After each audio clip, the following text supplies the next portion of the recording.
Hello, everybody, and thank you for tuning in, listening, watching. We are the Real Short Box Live. My name is apparently Kevin today. Kevin is Donald. Chris is still Chris, and Jarrett's still Jarrett. Why I'm down in the right-hand corner? Well, technology. That's why. But hope you enjoy. Thanks for coming in. We're going to do the intro here. Kevin, why don't you do a little introduction while I do some work in the background, and then we'll get started.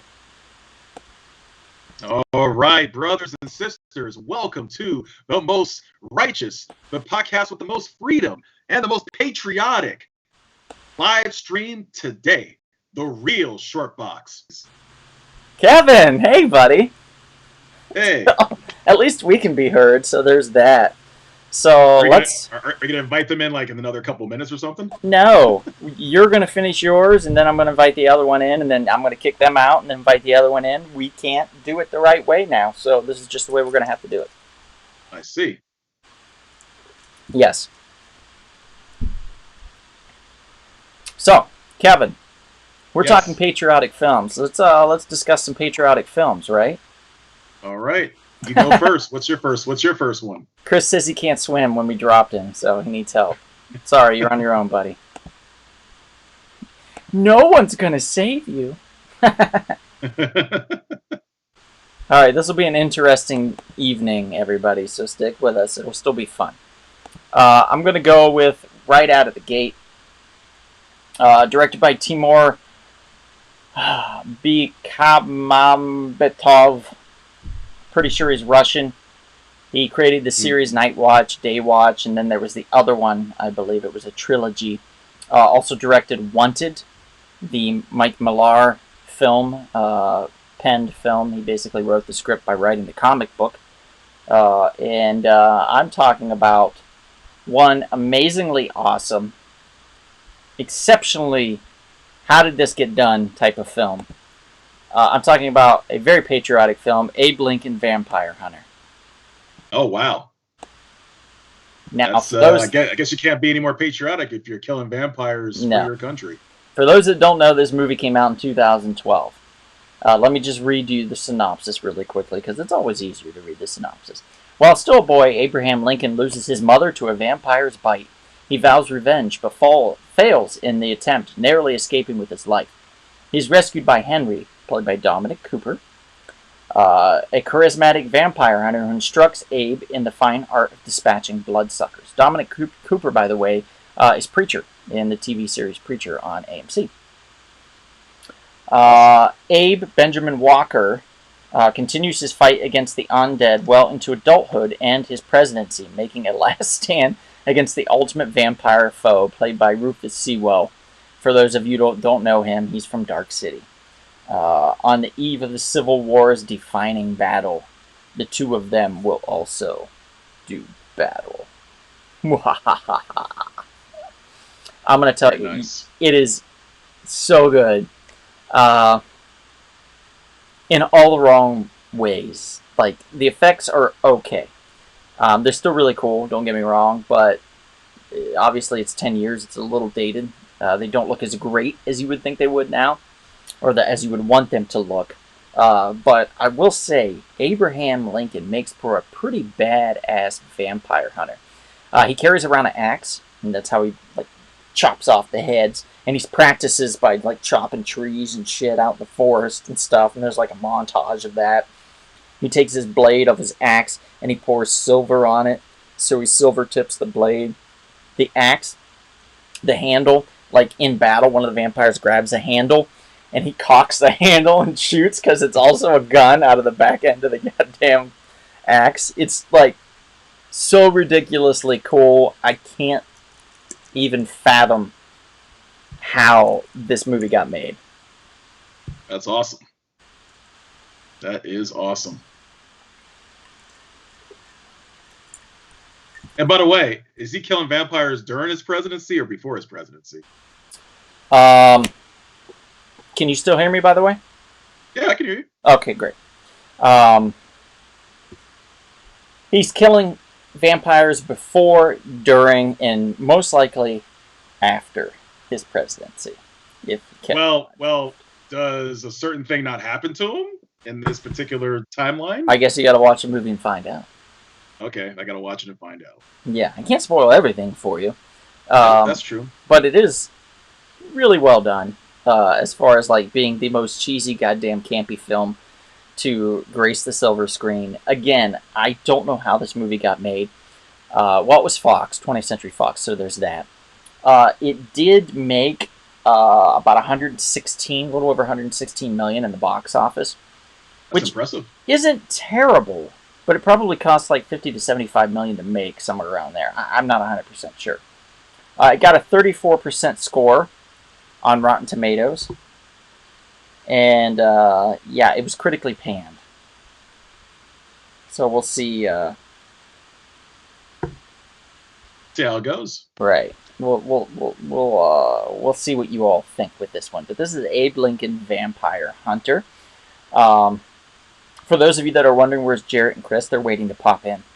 We're working on bringing them in one by one, so you get a little taste of everything with all of us. It's definitely not technical difficulties. Am I right, Jarrett? I don't know. I mean, I can hear you, but can the audience hear you? That's the question. If the audience can hear you, then we're on a win-win scenario here. But let's see. Can you hear? Can you hear Mr. Jarrett? It can only be Jarrett. No? Oh, that's a bummer.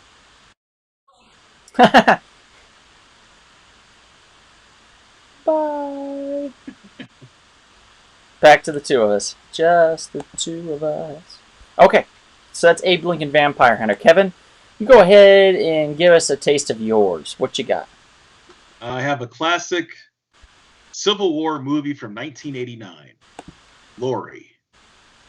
You know, I looked up Glory, and so many Glory hole videos popped up.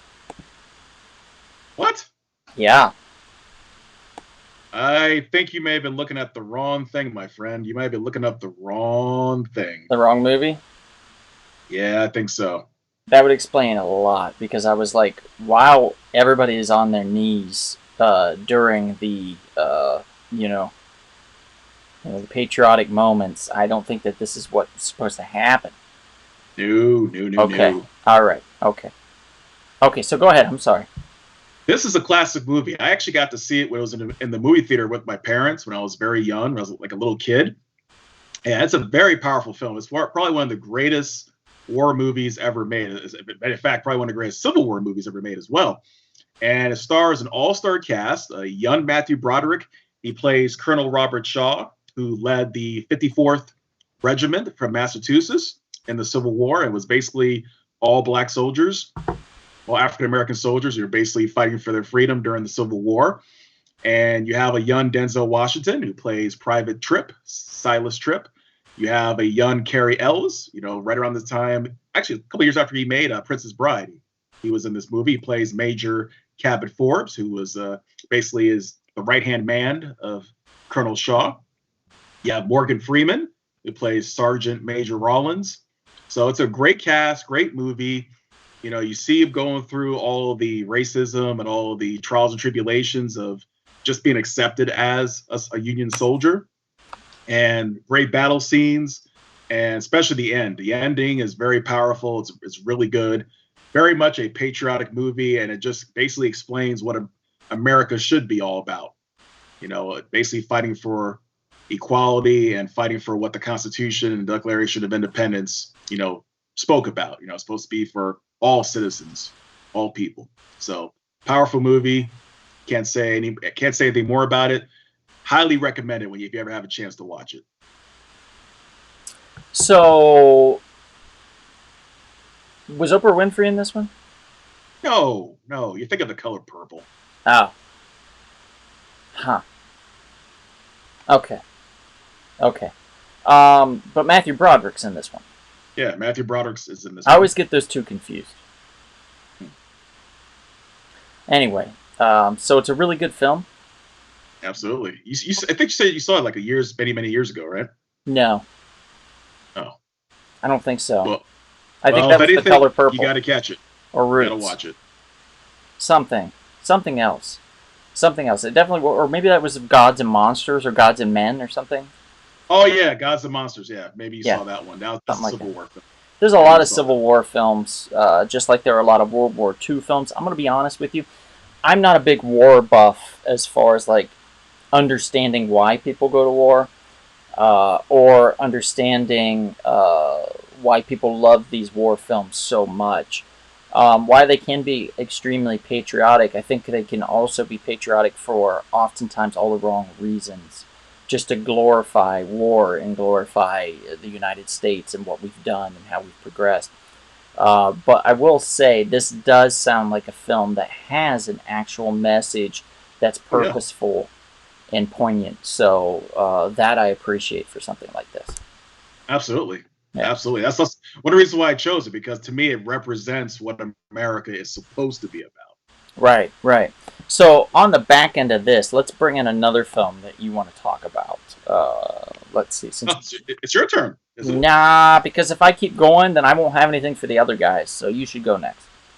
All right. Well, next one is real easy. It kind of makes sense, right? Let's go with Independence Day. Yeah, yeah. If you're watching this on the 4th of July, it's definitely an Independence Day kind of thing. Oh, look at that, back to back, Will Smith and Jeff Goldblum. There you go. Can't go wrong with these two dashing gentlemen. Yep, very charismatic, very funny, very engaging characters. Now, Um, while you think about probably a lot of other scenes, probably the most thought about scene in my head is when Will Smith and Jeff Goldblum have kind of done the impossible. And they're walking through like this deserty area, right? We see their silhouettes. And Jeff Goldblum has the strangest walk. yeah, he does. It's like he's sashaying through the desert. Like, like, oh yeah, like there's music playing or something, or like, you know what I mean? Like, Are I you talking don't, when they have like the cigars in their mouth when they're yes, like yeah, walking triumphantly? right. I don't understand the walk. I never understood the walk. It just makes me laugh every single time I see it. I can't be like, May- yeah. I'm just like, I just think it's funny. Maybe Ron Emmerich just told him to do that. You know, the director. He said, "Hey, I want you to prance across the desert." It's quite possible. Yeah, prance across the desert.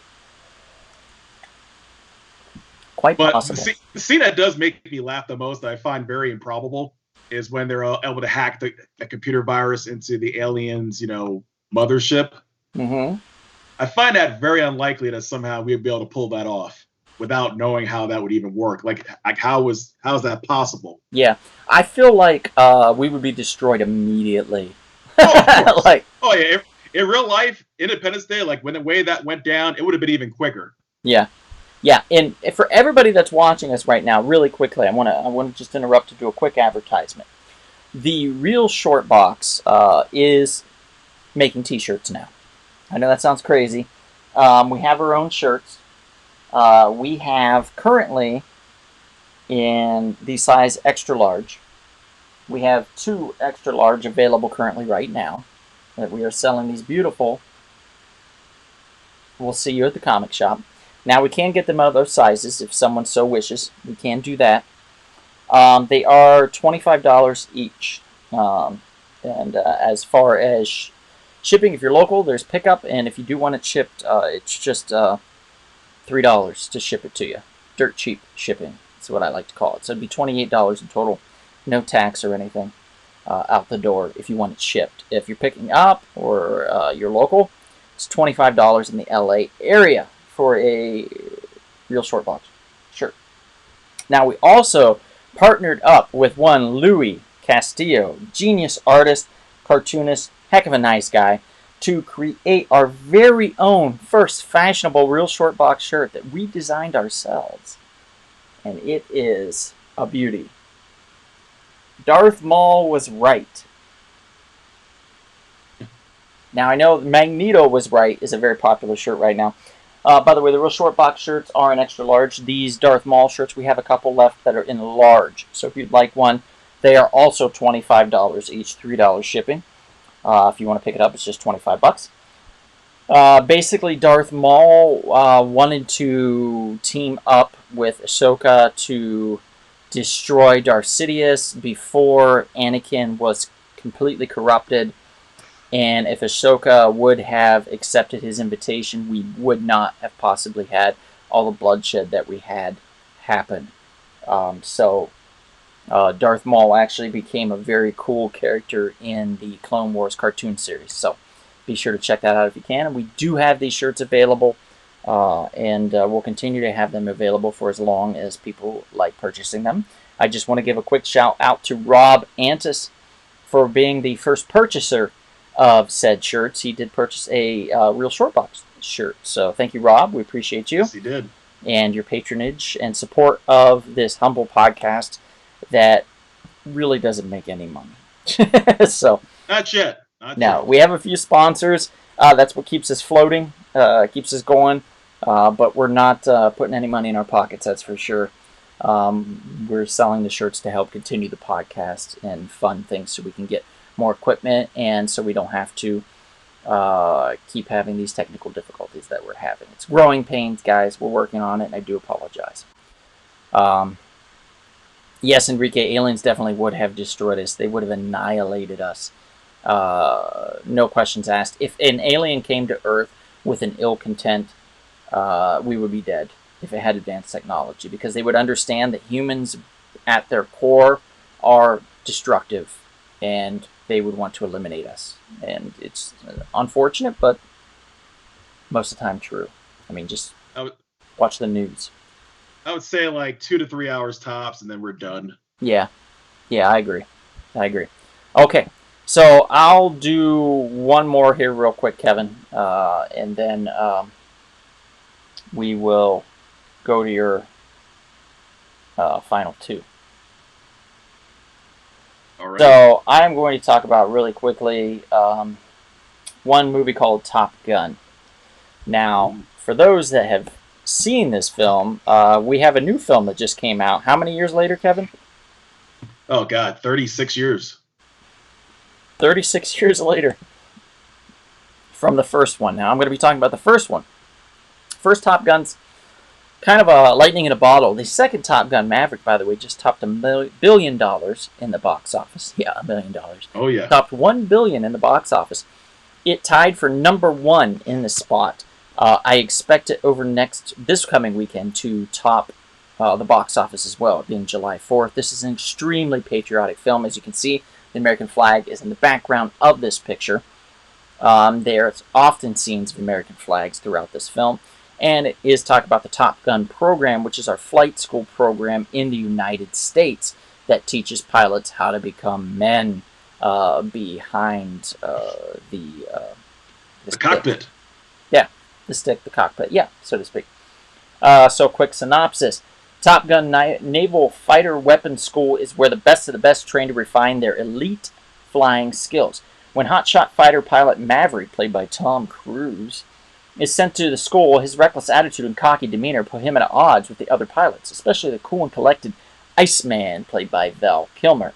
But Maverick isn't only competing to be the top fighter pilot, he's also fighting for the attention of his beautiful flight instructor, Charlotte Blackwood, played by Kelly McGinnis. He does also help in the assistance of killing Goose along the way by recklessly flying and Goose being unable to eject properly from the cockpit and therefore breaking his own neck. To which Tom Cruise, a.k.a. Maverick, forever regrets and holds it against himself until the end of time. Chris says Charlie Sheen wore it better. Wow. Okay. Dino says, hurrah, I got the need for speed. Nice.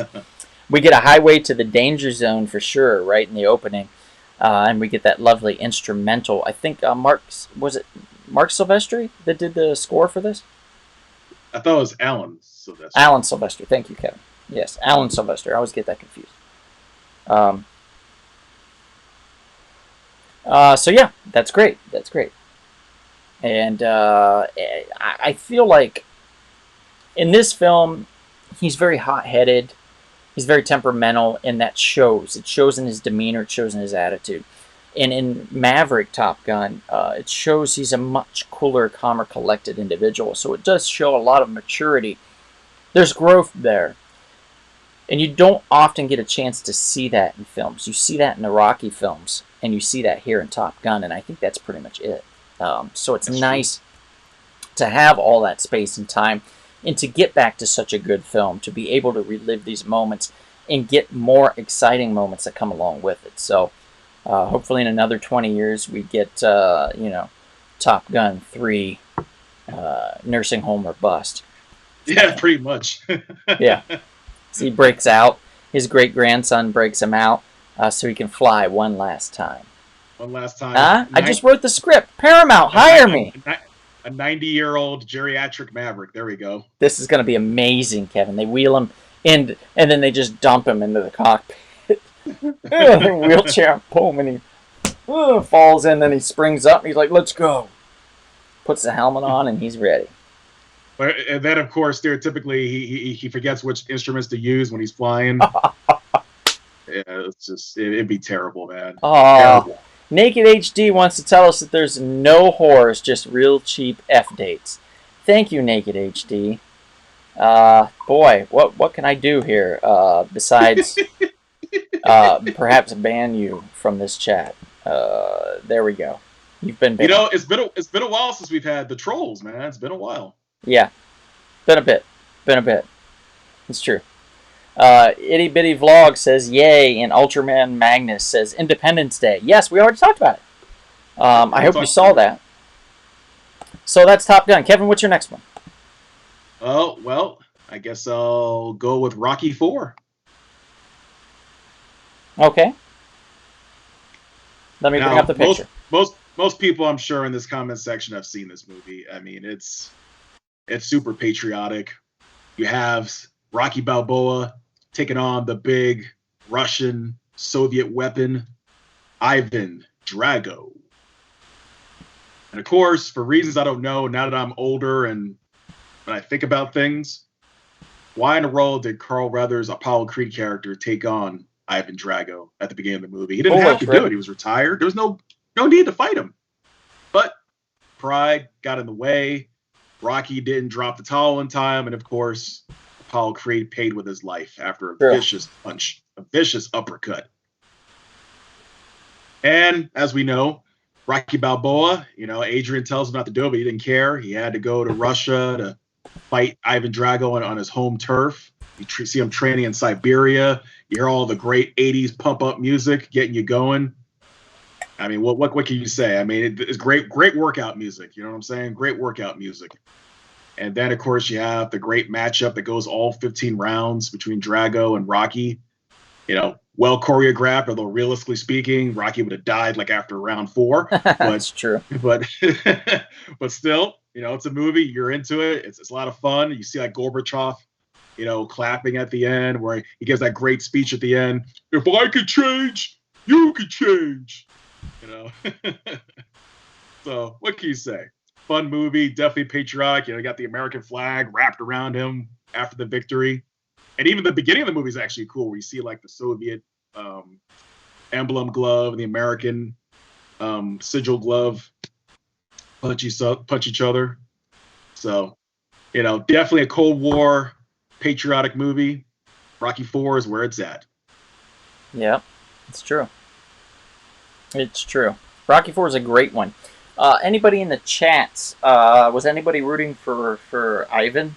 That's probably one person. We're trying to suss out these Ruskies. That's what we're trying to do. I mean, look at the size differential, man. It's ridiculous. Like I think in real life, Dolph Lundgren's like 6'6", and Sylvester Stallone's like 5'7" or something like that. Yeah, 5'8". So you see just the absolute size difference.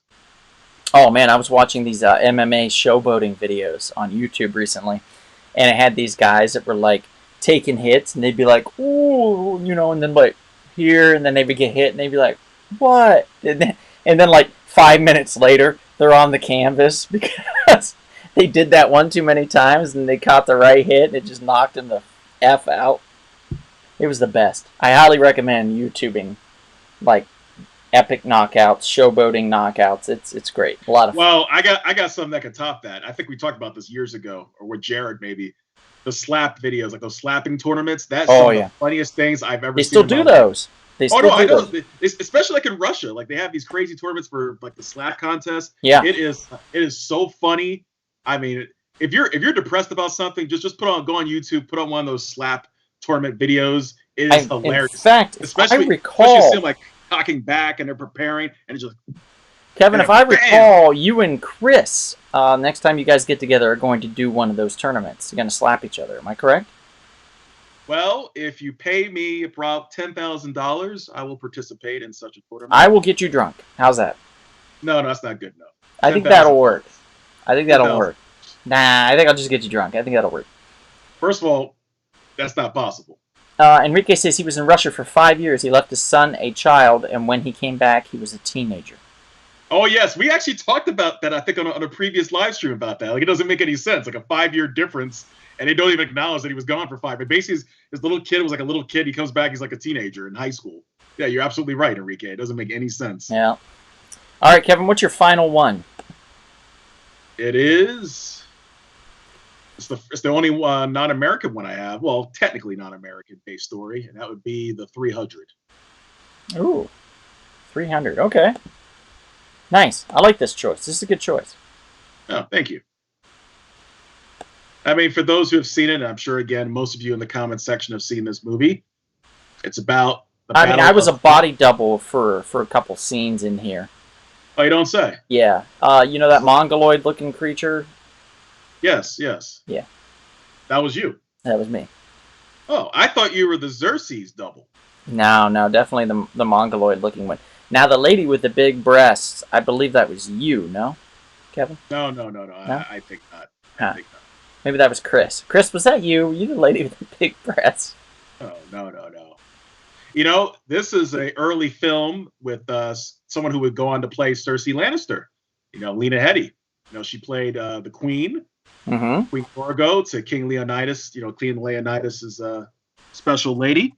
And of course, as we know, King Leonidas takes 300 Spartans along with other Greek soldiers to Thermopylae to hold up and prevent the Persian army from penetrating Greece and then, of course, invading and taking over. And everything leading up to it is so awesome. You know, you have the representatives from Persia coming to talk trash to King Leonidas about how, you know, you should just give up and just, you know, surrender and yet you stand no chance, that type of thing. And he's like, oh, no, you know, you're not going to talk to me like that. And of course, he had the famous line, "This is Sparta." And he kicks the guy into some pit. Yeah, that's true. He does. And then he prepares his troops. You know, they march to Thermopylae and they fight the good fight. They're taking on all comers. And then, of course, Really? Oh. And then, of course, like, you know, the hunchback dude, the hunchback Greek guy sold them out. And that's how, of course, they end up losing the battle in the end. But, of course, as we know, this is the movie. The real life historical story is quite not exactly as what you saw in the movie. There are obviously some liberties were taken. What? Yes. It's a movie. Oh my god. Weird. Okay. But nevertheless, in real life, it's still an accomplishment that they held on for as long as they did, obviously. Uh-oh, we got a naked person back. Banned again. Well, he likes you. He likes you. Apparently, they really like advertising on here. Go figure. Enrique says Robot Chicken did a spoof on 300 about the birth of American cakes, 1776. Oh, really? Interesting. Okay, I'll have to check it out. Okay, so Kevin, that's all your films? That's it. So, I'm assuming you're gonna kick me out now and bring in Chris, or I'm gonna kick you out and bring in Chris. Let me kick you out first, and then I'm gonna bring in Chris. That's how we're gonna do it. So, Kevin, goodbye, everybody. Say goodbye to everybody. Kevin, we'll miss you. Happy 4th of July, buddy.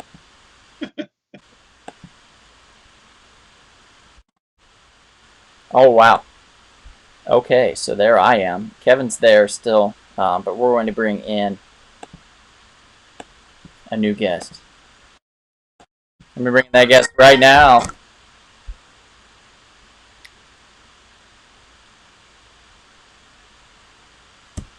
Hello, sir. Right now. Hi. Kevin, you've changed. Hello, sir. Oh, right now. It's playing me over and over again. This is interesting. Okay. Can you hear me? Well, yeah, I can hear you. Can everybody else hear me? I hope so. Let's find out. Can everybody hear Chris? Cross your fingers, Jesus. That's not fair. I'm not actually talking. I was pretend talking. So Oh, okay, you do jerk. that one there. Can they not hear me? Enrique, I like the Birth of American Cakes better, buddy. I'm sorry. I think we're going to have to go with that. Hey, we can hear you, Chris. We're ready to roll, buddy. Let's talk about your films now. What do we got? Need a little respect. A little respect. No, you get no respect. All right, so. Oh, and an echo. Ooh, that's not good. Yeah, we'll see. All right, so. Stop jerking. Stop jerking me around. I'm telling you to stop jerking me around. We're getting so many of these spams. It's crazy. No reason whatsoever. Okay, hit it. So our first film we're going to talk about Air Force One. Oh, that's a good one. Get off my plane. Am I right? Yeah. I mean, you can't go wrong. Like, it has an amazing cast to begin with. Yeah, it really does.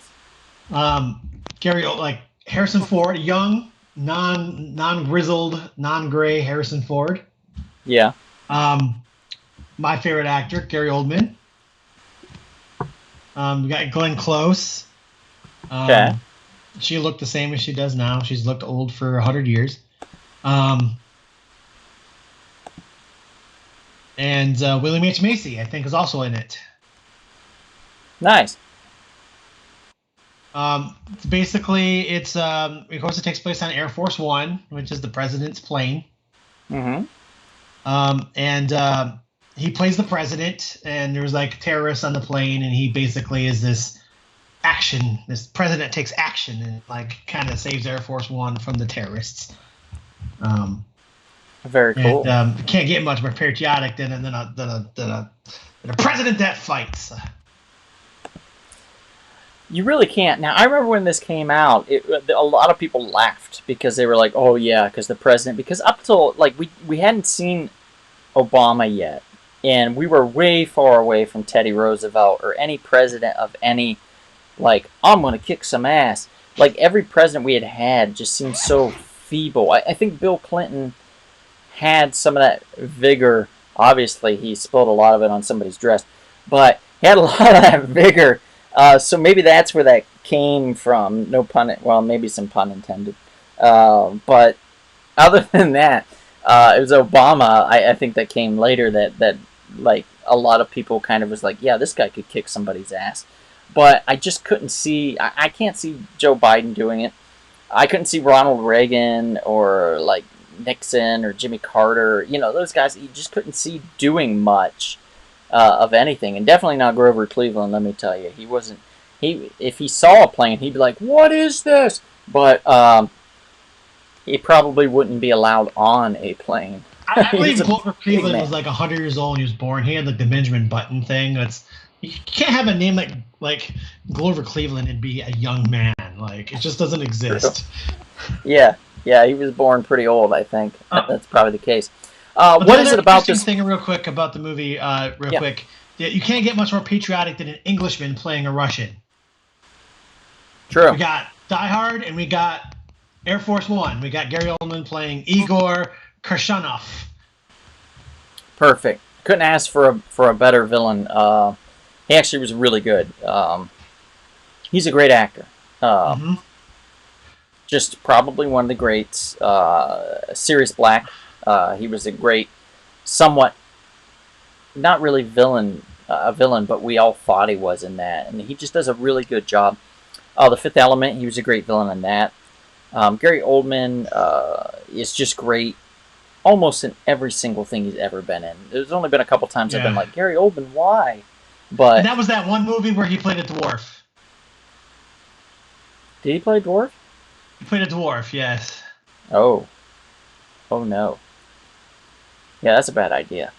Yeah, that's the one movie for me. I'm like, Gary, I love you, but come on, dude. Yeah. Chris, what's your next one? Let's move on from this. My next one is the musical of the century of the 21st century. Okay. Well, I guess also of the 18th century, really. And that would be Hamilton. Oh, that's an excellent choice. It's not really technically a movie. I mean, technically it is. Technically, it is a movie on Disney Plus. I mean, so I was debating whether I wanted to put it, but since I'm always trying to fit theater into this thing, can put some actual culture into this podcast. I had to include it. So yeah, Hamilton. It landed on Disney Plus around the 4th of July, correct? Yeah, I believe so. That they did it around. It was 2 years ago, July 1st or something. 2020. 20. Yeah, it was during. Was it? Yeah, it was during. It was right. It's like during the pandemic, I believe. It was supposed to come out later, but then they moved it forward because of the whole pandemic. Mm-hmm. It was supposed to have like a theatrical release and all that stuff, but then they moved it forward. But I mean, what's not to say about it? It's, of course, about Alexander Hamilton and about the creating of the banks, creating of the nation, the Civil War, the Revolutionary War, and just and the birth of a nation, basically from his point of view. And then they do a very diverse version, like very diverse cast, which I feel is very patriotic with America, since it is really such a diverse nation. And songs are great. The way they do the lights and the tech and all that stuff is phenomenal, and I'm glad they were able to like really show everybody who didn't get a chance to see the show, because it really it shows what theater really can be. And you really learn a lot. Like I said, a lot of people are using it for English or for history class. So it really is. I mean, a lot of it's not historically accurate, but but it's fun. Definitely historically fun. And there's some cool stuff, and there is some history stuff in there. But so you can't like all of these biopic movies, you can't go wrong with any part of the American Revolution, American history. And I think that Hamilton's the best recorded play on film, and also one of the most patriotic plays ever created. So that's why I had to throw it on our films list for patriotic films. I can't argue with this one. I think it's an excellent choice. I think is it Andrew Jackson? Who played Andrew Jackson? Was it Andrew Jackson that I'm thinking? It's the same gentleman from Snowpiercer. No, you're thinking of Thomas Jefferson, and is it Thomas Jefferson? Thomas Jefferson in the second act. It's Daveed Diggs, correct? Daveed Diggs, yeah, it's Thomas Jefferson. Okay, what an amazing actor. I followed him from this on to Snowpiercer then, because I think Snowpiercer had already come out by then. Before they had showed the televised version of this, and so I made my way over to Snowpiercer, and I was like, "Wow, what an excellent lead actor! What an amazing actor!" And then I think he did like a "Puppy for Hanukkah" or something was a song he did, which was also now an instant classic. So we finally have another Hanukkah song besides Adam Sandler's, which is great. So I'm excited about that.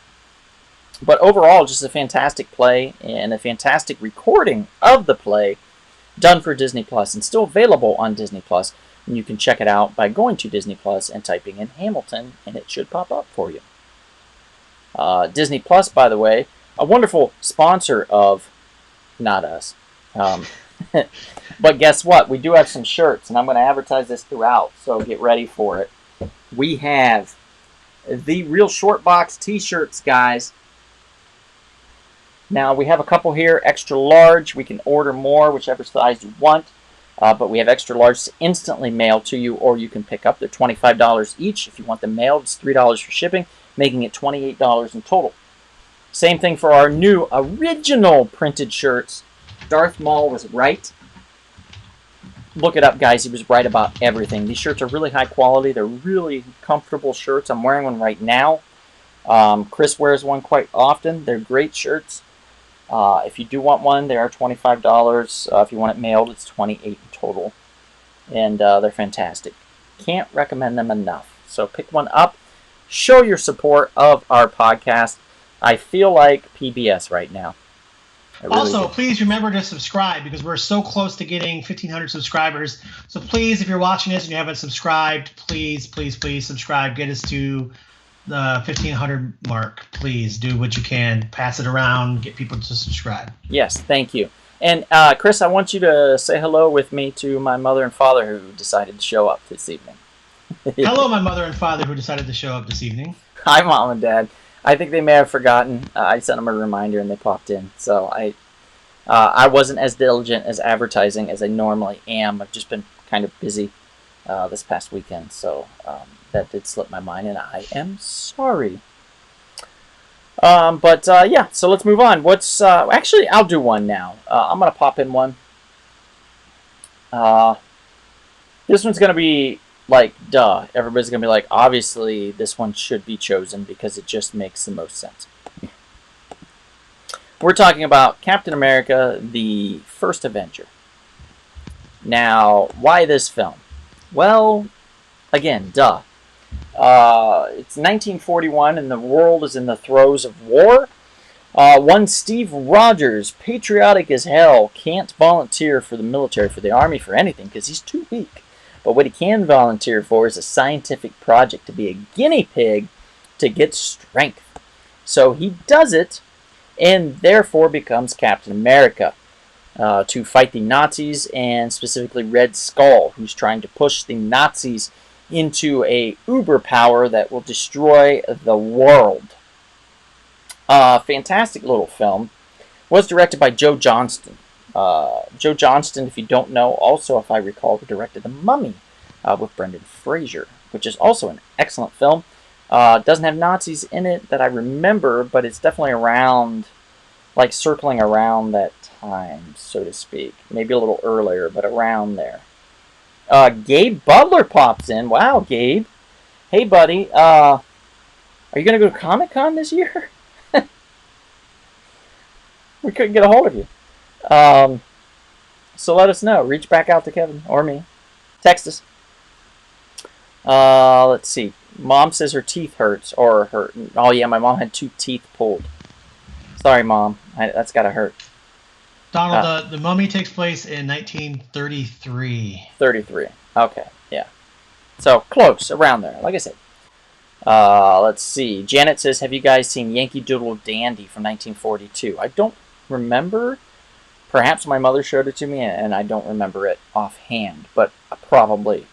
Chris, have you seen it? Which movie? Yankee Doodle Dandy. I think I saw it a long time ago. My dad used to watch all that stuff, and I'm sure he watched it. It was on AMC when the AMC showed movies. I'm sure I've seen it, but I don't remember it. Huh. By the way, Enrique says that Tiptoes is the Gary Oldman Little Person film. Yes, Tiptoes, that's correct. How creepy does that sound? Tiptoes through the tulips. If you have Tiny Tim singing it in the background, that's like one of the creepiest songs ever, by the way. So Captain America, yeah. I don't know what else to say about it. It was what started it all. And it actually made Captain America probably the strongest franchise of the Marvel films. We had Captain America #1, we had Captain America Civil War, and we had Captain America the Winter Soldier, and then Captain America Civil War. 3 very strong films. The first one obviously the weakest of the bunch, and the last 2 being extremely strong films leading into the Avengers. Don't know how else to say it. It's just excellent. Highly recommend that you check them out if you have yet to do so. Yeah, I think Thor might be taking over that mantle of. We'll see. We'll see. Well, partly because he's gone. Like Captain America's gone, so like, there's still going to be another Captain America movie, but. Chris, what's your next one? We got Team America World Police. Okay, quick one on this one, because then we're going to go to your last one. Okay, that's fine. Team America, I mean, it's America's in the name. I picked this one because, first of all, it's an amazing, hilarious movie. America, F yeah. And then also, it's one of the most patriotic movies, but also one of the most non-patriotic movies at the same time. It's like a snake eating itself type of movie because it's such a parody and satire of patriotic movies. And so you can't talk about patriotic movies and not mention this movie. I knew Enrique was going to pop up with that one. F yeah. Well done, sir. Well done. Yeah, the puppet sex scene is amazing. Matt Damon. It's extremely awkward. Also, Trey Parker and Matt Stone did not realize the complications that would come into play when creating an all-puppet film. They thought it would be much easier than it was. It was extremely difficult, and they found themselves with many a sleepless nights trying to get this film done, and somewhat close to a budget that resembled the budget they originally pitched. So it did go over budget and over time, and that's why we never saw a sequel. Also, it kind of landed with a thud. It wasn't hugely popular. Now, it does have quite a niche market of popularity, particularly in the satirical, patriotic film realm, and the South Park people. But overall, it's just riding that line. Just like that. Now, let's go to the next one. What's your final one? Final one is a good old Irish film called The Wind That Shakes the Barley. I thought you were joking about that one. No. I didn't know this movie existed. I've never even heard of it. This movie's amazing. It's from 2006, and it's about the Civil War in Ireland. And it is like probably the most realistic, truthful version of a movie about a war that you can get. It's very like the facts are very factual, and they don't really make up a lot of stuff for drama. It's very a lot of people call it the most like truthful war movie made, and it stars what was this? I never know how to say his name. The guy who played the guy who played he was in Batman Begins. He played Scarecrow in Batman Begins. You're talking about Gary Oldman. Cillian Murphy. Cillian Murphy. Killian. I believe it's Cillian. Yeah, I never know how to say his name. But you just say it like Killy Killarney. Cillian Murphy is what it is. Cillian Murphy. Killian Killarney and Murphy. Then also Davos Seaworth from Game of Thrones, Liam Cunningham. That's hepatitis. And a bunch of other Irish guys. And literally, yeah, it's a war movie. It's about the Irish Civil War of the 1920s, and the War of Independence in the Civil War. And it's just a phenomenal. If you haven't seen this movie, guys, if you like war movies, go see it. If you like movies about Ireland, go see it. Not a lot of people know it, but it is a fantastic movie. And it's called The Wind That Meets the Barley. The Wind That Shakes the Barley. Barley shakes the just malt barley shakes. Yeah, well, sort of. You're getting there because Ireland, whiskey, it's about barley, shakes. and there's Filled wind. with whiskey. Lots of barley in Ireland. There's wind that shakes it. And for those that don't know, apparently in this picture, our friend Ed Erdelak has made it into the film. So congratulations to Ed for being next to Cillian Murphy in this shot. Okay, so that's it for you, Chris? Yeah, that's it for me, yeah. All right. Say goodbye to everybody, Chris. Back into the void. No! I'm sending you back to the future. It's dark and scary there. Hang on. Let me see if I can do it. I might not be able to send you back. What if I can't send you back? Well, then that'll make me happy because it's wet and cold down there. Let's see. You know what? It's oddly not letting me end this call with you. Do you want me to end it for you? No, it's okay. I got an idea. I'm just going to bring in Jarrett, and then I'm going to get rid of you. See if that works.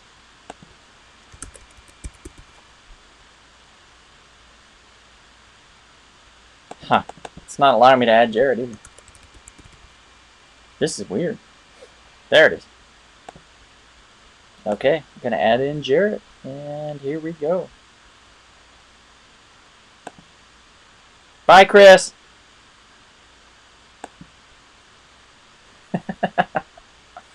Well, that was the end of Chris. And now it's just me right now, and I'm waiting on Jarrett. So I'm going to edit this out and go with Jarrett.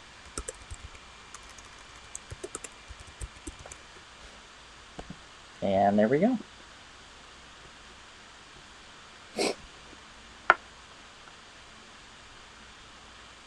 For those of you who don't know, Jarrett is an avid mime fan. He actually worked at the Mime Academy for many years. So if you do run into Jarrett, it's always fun to just pantomime with him and not say anything because he has to catch on to what's being said. It's great. Hey, Jarrett. Can they hear me? I hope so. Can everybody hear Jarrett? Let's find out. Is Jarrett being heard? Can you hear me? This is me talking, or my mouth just moving. That's Jarrett talking. Jarrett is definitely talking. Jarrett can definitely be heard by me. I don't know about the rest of you. So, Enrique, Maria, Mom and Dad, somebody let me know. Yes. Okay, Kevin, thank you. Jarrett, you can be heard. Yes! So we are good, my friend. All right, your time to shine, buddy. What's your films? Hit me.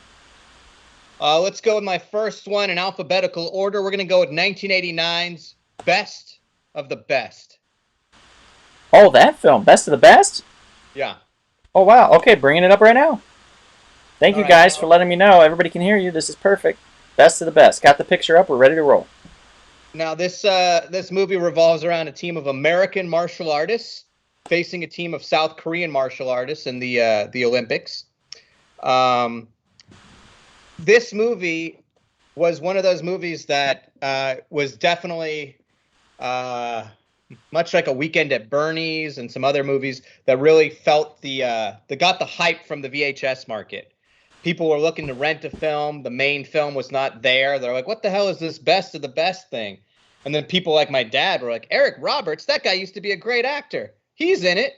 I'll come see it. And they still say that to this day. And they still say that to this day. So this is how I was introduced to Eric Roberts, because my dad was like, this guy was like the A-list actor in like his day. And I was like, really? And he's like, yeah, and then some stuff happened. Yeah, this movie stars Eric Roberts, James Earl Jones, Sally Kirkland, Chris Penn's in it. All right, sorry about that. So basically, what I love about this film is it's super corny. It's kind of like it toes the line between kind of like Bloodsport, but then with a real story, because it's grounded in a reality is that they're like training to fight, the Korean Olympic team. But the characters are so heightened. But it's definitely got a Rocky theme, when everything's down, all their chips are down. How can they persevere and win this competition? And the truth is they don't, spoilers, they don't win the competition, but they win our hearts. Oh, you spoiled it. You got to see it still, but Eric Roberts is hilarious in it. Is that him on the left, like laying on the mat? Let me see. Kind of look like he has long hair. Yeah. He had a full-on ponytail in this. Wow. Yeah. My God, Eric Roberts, what have you done to yourself? And as a little kid, I would do impressions of Eric Roberts because he has such a distinct way of talking. His voice was and in this movie, he has a lot of funny lines in the way he says things. I'm trying to think. He's like, there's a line where the guy's they're having this dramatic talk because one of the karate guys is leaving the team, and he's like, "You can't leave," and he's like, and the guy's to Eric Roberts, he's like, "What do you want me to say?" And Eric Roberts is like, "Say something." So it's stilted. It's brilliant. Okay. I love Best of the Best. And the funny thing was, it did so well on VHS that it spawned 2 sequels. There's a Best of the Best 2 and a Best of the Best 3. No turning back. Oh wait, and there's a Best of the Best. What is this one called? Without 17. Warning or something? Yeah. So that's a lot. Yeah. If it's the best of the best, how can you have more than one? Yeah. I don't know. I'm surprised. I think it was because it was just they're like, oh, this is a quick moneymaker, and they got a couple of the people to come back. Yeah, Um, sounds but right. the funny thing is, best of the best four. Yeah, without warning. Wow. Uh, the funny thing is, those sequels actually did become almost like straight to video Van Damme films. Like they started upping the action and had nothing to do with like the Olympics anymore, and it was about like revenge and all that. Hmm. But the first one is actually very much grounded in a reality, and it's fun. Okay. What's your next one? Real quickly.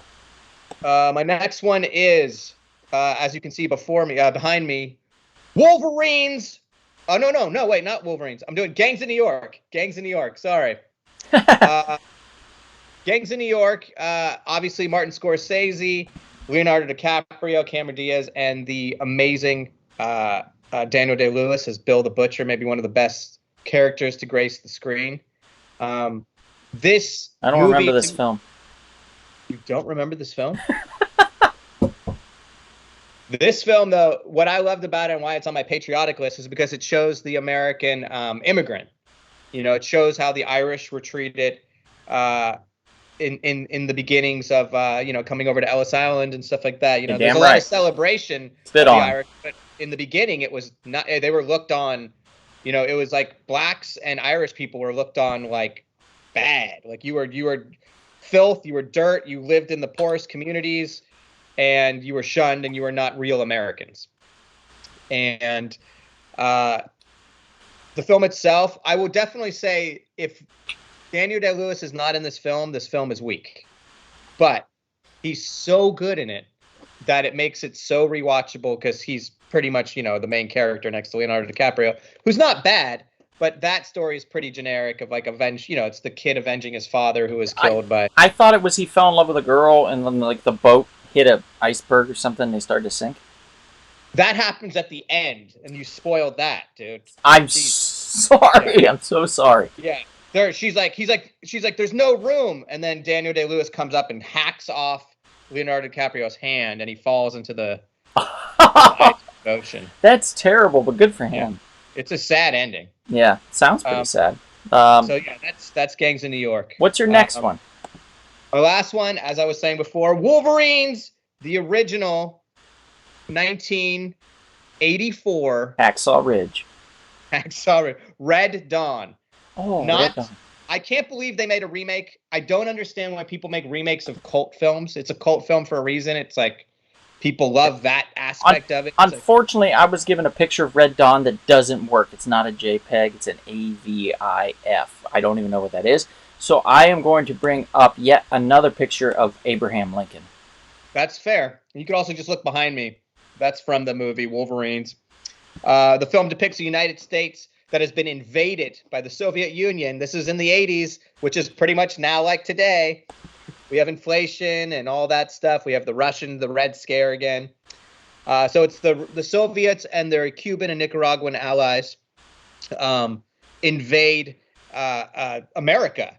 And a group of high school students, American high school students, resist the occupation in a guerrilla warfare type tactic. They dub themselves the Wolverines, and they fight back. Literally, it's like a Rambo thing. It's like a group of like 10 teenagers fighting all of the Soviet invasion.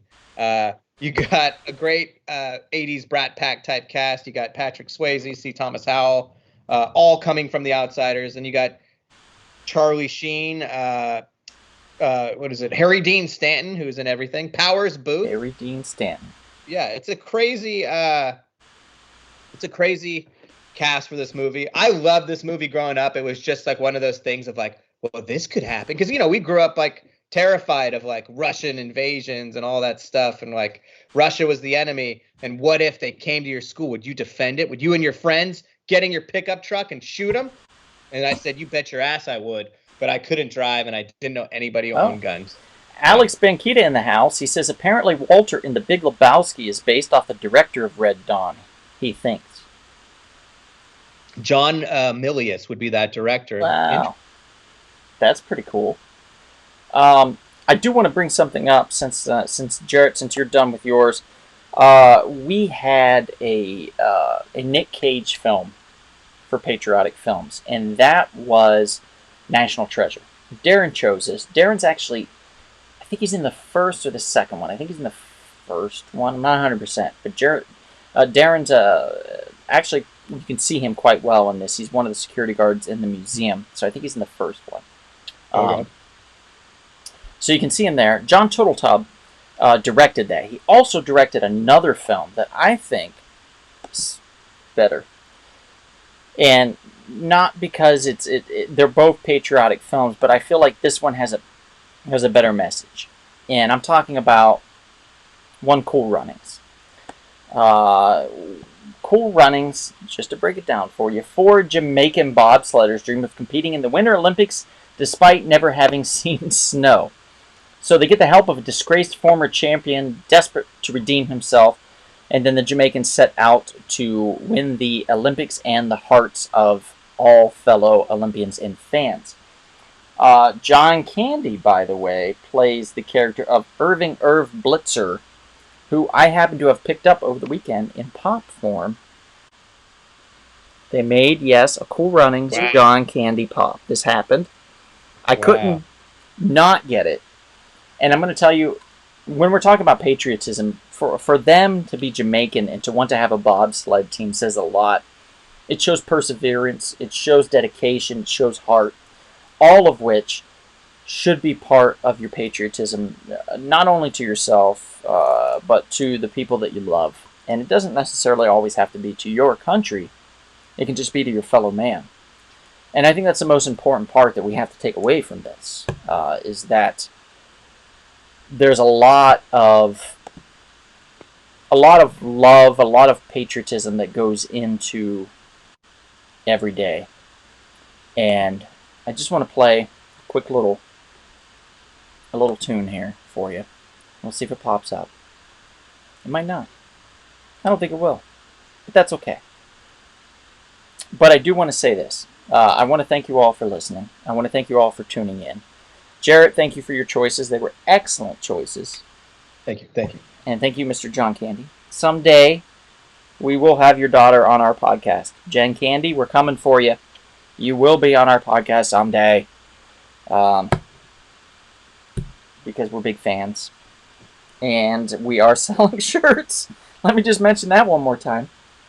Darth Maul was right. $25. Whatever size you want. If you want it faster, grab it in a large. And the Real Short Box shirts, also $25. If you want it faster, grab it in an extra large. We do have those available. I don't have any music. This is the saddest thing in the world for me. I think the music, I must have deleted it off or something. But anyway. The film, Cool Runnings, is great. Red Dawn is great. The films at Glory that Kevin had mentioned. And rye bread with toast and jam, I think, or ham on rye. Whatever Chris mentioned, that's a great film also. So I highly recommend that you guys check those out. And I, again, want to thank you for being a part of this. John Mellis doesn't roll on Shabbos, says Maria.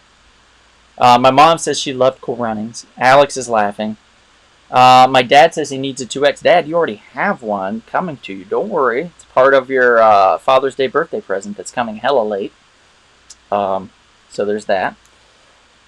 And again, thank you for tuning in. Thank you for being a part of this. I'm sorry about the way we had to introduce this. Just 2 at a time. There's some connectivity issues that I'm working on. I have a new laptop, but the new laptop doesn't have the same functionality as the old laptop, so I have to switch back and forth sometimes. We've been trying new programs to see which ones work best. So far, every one of them has been failing us, and we have to keep coming back to the one that I use on my system. So it is what it is. Gabe, all right, yeah, get back to us on the Darth Maul shirt. We can absolutely order you one and get one in for you. Still be the same price. You can pick it up from me for $25, or we'll ship it to you. It'd be $28. And you'd be supporting the podcast. We only make a couple dollars off each shirt. I'm 100% honest in that. So it's not a lot. I don't want to overcharge for shirts. It's already kind of expensive. Inflation sucks, guys. It is what it is. Enrique says, thank you guys. Love the shirts. I need one in a big guy size. Enrique, we can do that. We can go all the way up, I think, to 6 or 7X. We can get shirt sizes. You're not that large. Don't worry. But we can get a size that you need. Just reach out to us, text me. We can also get them in action figure size. Yes, we can also get them tiny. We can just paint them on a little pop like this. I can paint it on the front. It won't look nice. It'll look like a child did it, but you'll know the intention was there with heart and with love and with patriotism towards my friends. So, again, thank you all for tuning in and being a part of this. We are the Real Short Box Live. My name is Donald. My name's Jarrett. And that's all of us. Yeah. I think there's also Chris, Kevin, and Darren, but you know. Where are they? Anyway, thank you for tuning in. If we don't see you out and about anytime soon, perhaps we'll see you at the red, white, and blue, bleeding like Captain America comic book. America! Good night, everybody. Heck yeah! Yeah.